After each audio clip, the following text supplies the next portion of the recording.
Yá'át'ééh, everybody.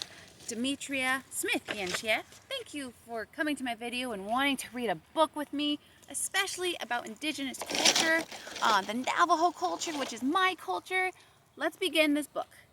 The Goat in the Rug. How can a goat be in a rug? I don't know. Let's see.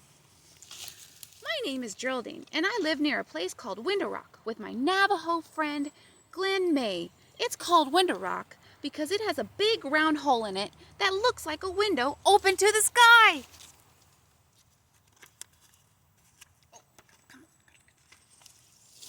Glen Mei is called Glen Mei most of the time because it's easier to say than her Indian name, Gli Nazbot. In English, that means something like female warrior, but she's really a Navajo weaver. I guess that's why one day she decided to weave me into a rug. I remember it was a warm, sunny afternoon. Lin Mei had spent most of the morning sharpening a large pair of scissors. Oh, I had no idea what she was going to use them for, but it didn't take me long to find out. Oh,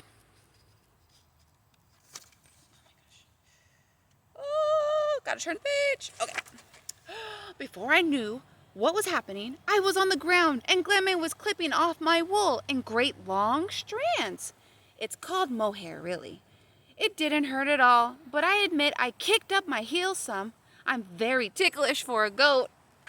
I might have looked a little naked and silly afterwards, but did I feel nice and cool. So I decided to stick around and see what would happen next. The first thing Glen Mei did was chop up roots from yucca plant. The roots made a soapy, rich lather when she mixed them with water. She washed my wool in the suds until it was clean and white. Very nice. After that, a little bit of me, you might say, was hung up in the sun to dry. When my wool was dry, Glen Mei took out 2 large square combs with many teeth. By combing my wool between these carding combs, as they were called, she removed any bits of twigs or burrs and straightened out the fibers. She told me it helped make a smoother yarn for spinning.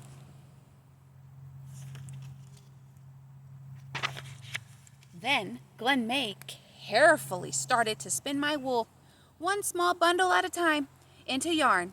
I was beginning to find out it takes a long while to make a Navajo rug.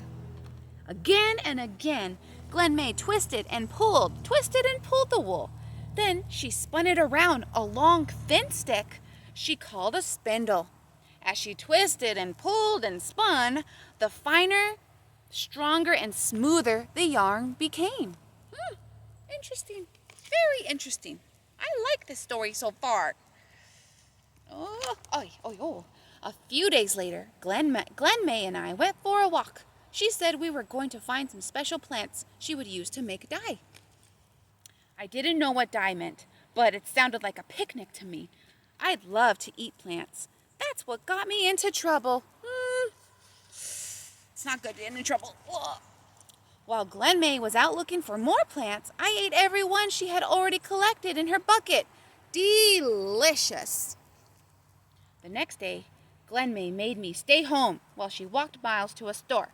She said the dye she could buy wasn't the same as the kind she makes from plants. But since I'd make such a pig of myself, it would have to do. All that hard work that they did, and the plants are all gone.